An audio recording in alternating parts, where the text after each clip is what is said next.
अस्सलाम वालेकुम dear students. आज का जो हमारा टॉपिक है वो है किडनी डिसऑर्डर्स के ऊपर। और इसके इस स्लाइड में हम बात करेंगे formation of stones in kidney के बारे में। तो किडनी में जो स्टोन्स होते हैं उनके बारे में लिखा है आपकी टेक्स्ट बुक में कि sometimes kidney can not work efficiently, यानी कभी कभार किडनी जो है सही तरीके से काम नहीं करती टू रिमूव नाइट्रोजनस वेस्ट और साल्ट फ्रॉम ब्लड, ये कि वो ब्लड से सही तरीके से साल्ट और नाइट्रोजनस वेस्ट को अलहदा नहीं कर सकती। In such situation the salts accumulate in kidney and form stones. उस सिचुएशन में जो साल्ट्स हैं वो किडनी में इकट्ठा होना, जमा होना शुरू हो जाते हैं और फॉर्मेशन ऑफ स्टोन्स जो है यानी स्टोन्स का बनना डिस्टर्ब कर देता है the normal functioning of kidney की नॉर्मल फंक्शनिंग को। किडनी नॉर्मल फंक्शन नहीं कर सकती एंड काजेज सिवियर पेन, यानी बहुत ही शदीद आपको दर्द का एहसास होता है। तो किडनी स्टोन्स जो हैं में travel to ureter and urinary bladder, यानी वो किडनी से यूरेटर में भी जा सकते हैं और यूरेटर से आगे यूरिनरी ब्लैडर में भी जा सकते हैं। The common cause of stone is in kidney are excessive calcium salts and in the food and uric acid, यानी ज़्यादा मकदार में आप कैल्शियम के साल्ट्स खुराक के ज़रिए ले रहे हों या फिर यूरिक एसिड का इस्तेमाल ज़्यादा आपकी बॉडी में हो रहा हो या बन रहा हो, तो तब किडनी स्टोन बनने के चांसेस होते हैं। अब वो कौन सी खुराक है जिसके ज़रिए एक्सेसिव साल्ट कैल्शियम साल्ट्स आपकी बॉडी में आते हैं, उनमें मैं कुछ एग्जांपल्स आपको दे देता हूँ, जैसे कि टमाटो वगैरह यानी टमाटर, उसके अलावा पालक, मेथी, ये जो कह लें सब्ज़ सब्जियां हैं यानी जो पत्तों की फॉर्म में होती हैं, वेजिटेबल्स, ग्रीन वेजिटेबल्स होती हैं, वो सारी की सारी फूड्स जो हैं उनके अंदर कैल्शियम का कंटेंट ज़्यादा होता है, कैल्शियम फॉस्फेट की फॉर्म में या कैल्शियम बाईफॉस्फेट की फॉर्म में ये फूड के अंदर मौजूद होती हैं। और जैसे ही आप अपनी बॉडी में इन्हें इनटेक करते हो तो ये जो फॉस्फेट्स होते हैं कैल्शियम के, ये आपकी बॉडी के अंदर, या ऑक्जालेट्स होते हैं कैल्शियम के, ऑक्जालेट ज़्यादातर होते हैं, तो ऑक्जालेट जो होते हैं कैल्शियम के वो आपकी बॉडी के अंदर किडनीज के अंदर स्टोर होना शुरू हो जाते हैं और आहिस्ता आहिस्ता छोटे छोटे करके थोड़ा थोड़ा करके एक बड़ा स्टोन बना देते हैं। ठीक है, जैसा कि आपको अब ये डायग्राम में दिखाया जा रहा है कि ये यहाँ पर आप देख सकते हैं कि ये जो हिस्सा है यहाँ पर ये स्टोन बनना शुरू हो गया है।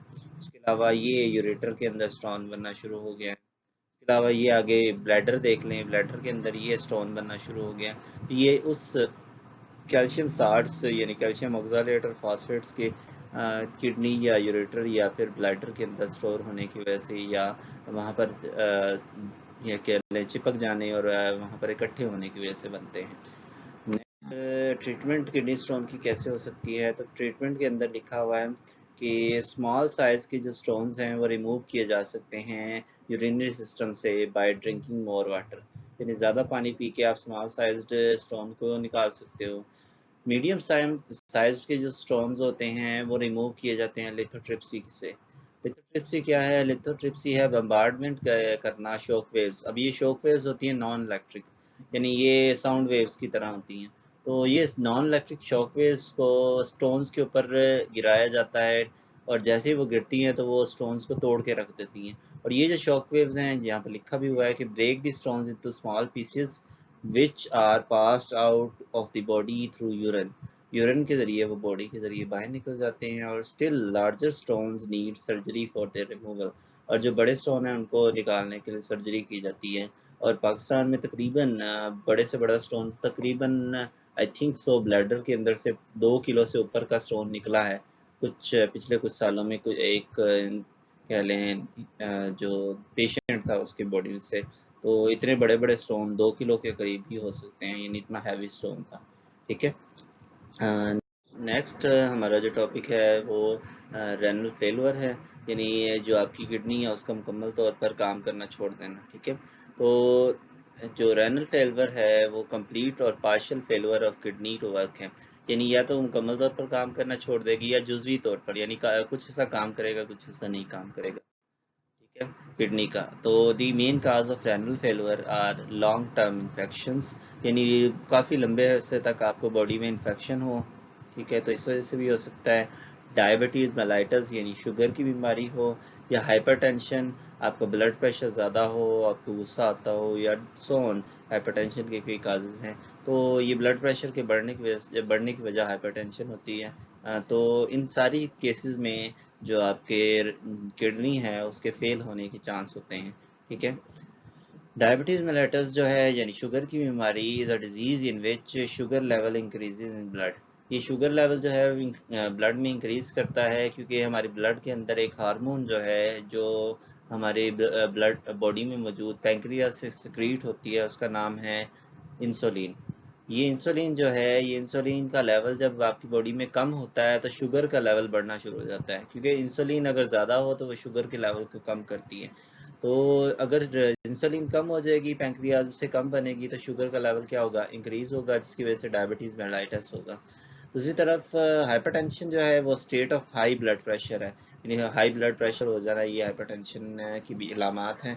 ये बॉडी के अंदर बहुत ज़्यादा कह लें गुस्सा आता है, इस सिचुएशन के अंदर ब्लड बहुत तेज़, ब्लड रेट तेज़ हो जाता है, कई बार हार्ट अटैक के भी चांस होते हैं।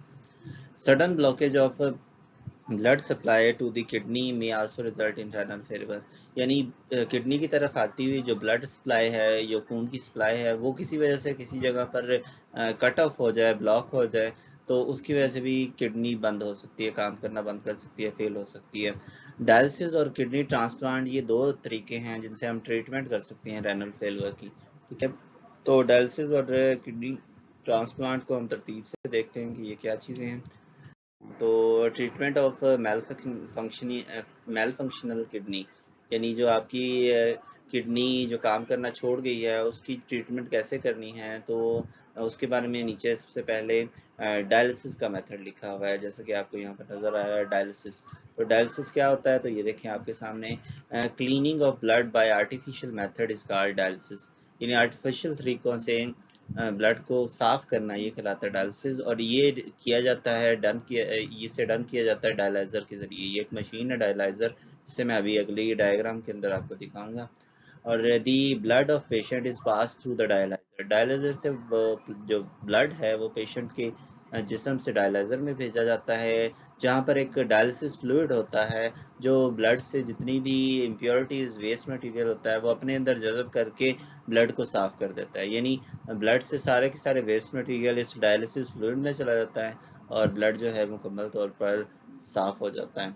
Blood flows through the tubes of dialyzer and dialysis fluid flow around these tubes, यानी ये जो ब्लड है ये फ्लो करता है डायलिजर की ट्यूब्स के अंदर से, और फ्लूइड भी फ्लो कर रहा है ट्यूब्स के अंदर से। अब जो डायलाइजर है, डायलाइजर में ट्यूब से ब्लड आ रहा है, उनसे वो डायलाइजर की जो फ्लूइड है उसके अंदर चला जाएगा वेस्ट मटेरियल, और ब्लड जो है वो साफ होकर दोबारा बॉडी में डाल दिया जाएगा। तो the waste material move from body to dialysis fluid, body से डायलिसिस फ्लूइड में वेस्ट मटेरियल जाता है, और क्लेंस्ड जो ब्लड है वो रिटर्न कर दिया जाता है बॉडी की तरफ। अब देख रहे हैं, आपको ये डायग्राम दिखा देता हूँ कि ये डायलिसिंग कैसे होती है।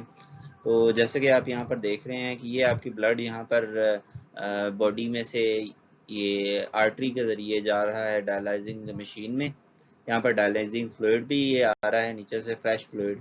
ठीक है। इस फ्रेश फ्लूइड के अंदर ये यहाँ से वेस्ट मटेरियल सारा का सारा क्या होगा, इसके अंदर आ जाएगा ये जो फ्रेश डायलिसिस फ्लूइड है। और ये फ्रेश डायलिसिस फ्लूइड अब यूज डायलिसिस फ्लूइड यानी जो वेस्ट वाला फ्लूइड है उसके अंदर कन्वर्ट हो जाएगा, और ये ब्लड जो है ये इसी बारीक सी डायलाइजिंग ट्यूब के जरिए वापस साफ होकर आपकी वेन के अंदर भेज दिया जाएगा, जिससे वो हार्ट में की तरफ दोबारा चली जाएगी।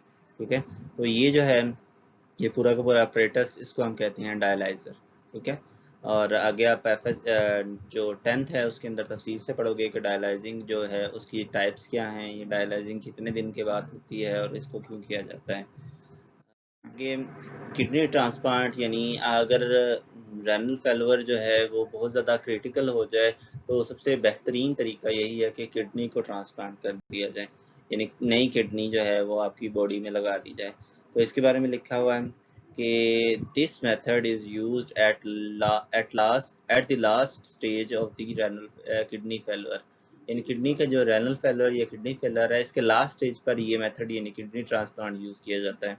इन this method a kidney donated by some healthy person, in इस किडनी इसके अंदर किडनी डोनेट की जाती है एक हेल्दी पर्सन की तरफ से, जो ग्राफ्ट की जाती है। ग्राफ्ट यानी बॉडी के साथ कह लें उसको जोड़ा जाता है, उसको डिफरेंट कह लें तरीक़ों से उसको बॉडी के साथ लगा कर, चिपका कर, या उसको कह लें सर्जिकल सीजर्स और सर्जिकल एपरेटस के ज़रिए उसको क्या किया जाता है, ग्राफ्ट किया जाता है, उसके साथ जोड़ा जाता है, और जोड़ने के बाद जो बॉडी है पेशेंट की उसका उसको हिस्सा बना दिया जाता है।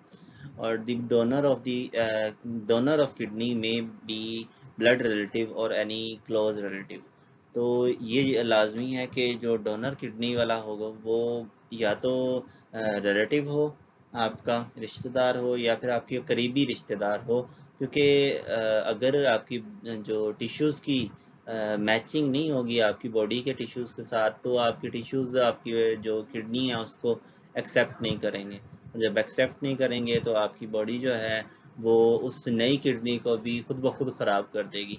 तो इसलिए बेहतर यही होता है कि मैचिंग किडनी, यानी जो आपके रिलेटिव की आपसे आपके क्या लें सिस्टम से मैचिंग कर रही है किडनी, और आपका ब्लड ग्रुप भी मैच कर रहा है, तो ऐसे बंदे की किडनी को ट्रांसप्लांट किया जाता है। ठीक है, अब यहाँ पर नीचे डायग्राम आपको दिखाई दे रही है कि इस डायग्राम में ये दोनों किडनीज जो हैं ये डिसीज्ड हैं, यानी ये काम नहीं कर रही।